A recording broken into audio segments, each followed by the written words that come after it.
Welcome to my channel. दोस्तों, फिर से जैसा कि आप लोगों को पता है कि हम प्राचीन भारत का भी हमारा एक चल रहा है कंटेंट, तो इसी के दौरान हम फिर से आज आपका पार्ट 2 लेकर आ गए हैं, प्राचीन भारत पार्ट 2।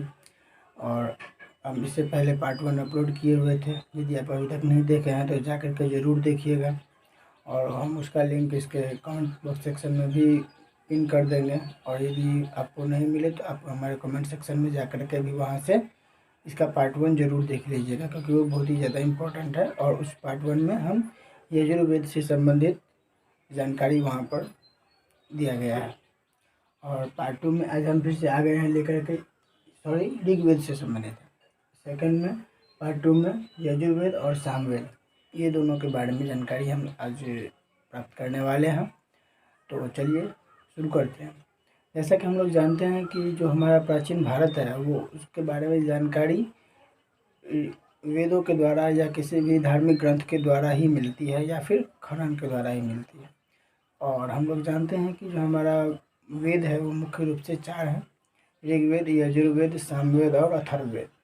तो अति प्राचीन भारत जो है उसके बारे में जानकारी हमें ऋग्वेद के द्वारा मिलती है, या फिर यजुर्वेद, सामवेद, अथर्ववेद के द्वारा ही मिलती है।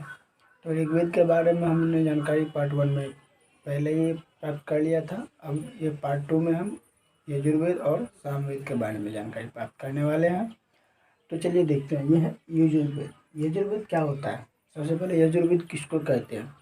तो ऐसा वेद जिसमें सस्वर पाठ के लिए मंत्रों का संकलन यजुर्वेद कहलाता है। अर्थात वैसा वेद जिसमें सस्वर अर्थात पूरे स्वर के बारे में, स्वर से संबंधित जानकारी, कोई भी मंत्र है उसको स्वर के रूप में कैसे गाया जाएगा, तो ये जो जानकारी होती है उसी को हम यजुर्वेद कहते हैं। इसके पाठकर्ता अथर्वयु कहलाते हैं। अर्थात जो यजुर्वेद को पढ़ते हैं उसको अथर्वयु कहा जाता है। अथर्वयु क्या कहा जाता है? ये रहा अथर्वयु। जो यजुर्वेद को पढ़ेंगे उसको अथर्वयु कहते हैं। ठीक है। यज्ञ के लिए विधि विधानों का संकलन इसी में रहता है कि किस तरीके से कौन कौन से विधि होगा, कौन से तरीके होंगे, तो ये सब इसमें हमें यजुर्वेद में ही जानकारी मिलती है। और ये एक ऐसा वेद है जो जिसमें गद्य और पद्य दोनों तरीके से ये पाया जाता है। तो अर्थात यजुर्वेद में जो यजुर्वेद है उसमें गद्य खंड भी होते हैं और पद्य खंड भी होते हैं। ठीक है। तो ऐसा करते हैं आप लोग यजुर्वेद से जानकारी प्राप्त कर लिए होंगे यजुर्वेद के बारे में। अब है सामवेद, जो कि तीसरा वेद है। सामवेद, साम का अर्थ गाना होता है। शाब्दिक अर्थ साम, जो साम कहते हैं तो उसको साम, दाम, दंड, भेद, भय, ये जो होता है, तो साम का अर्थ होता है गाना।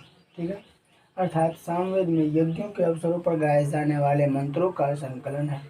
अर्थात सामवेद में यज्ञ के अवसर पर जो मंत्र को गाए जाते हैं, जैसा कि जानते होंगे कि शुरू में सुबह में यज्ञ में मंत्रोच्चारण किया जाता है।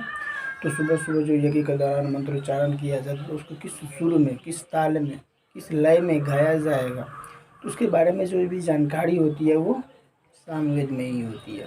ठीक है।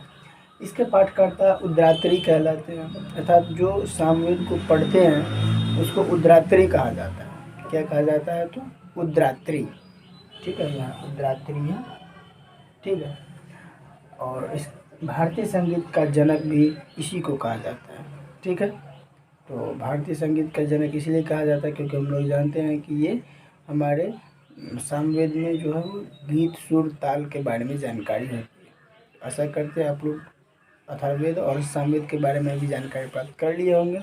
मिलते हैं नए वीडियो में नए टॉपिक के साथ। तब तक के लिए जय हिंद, जय भारत।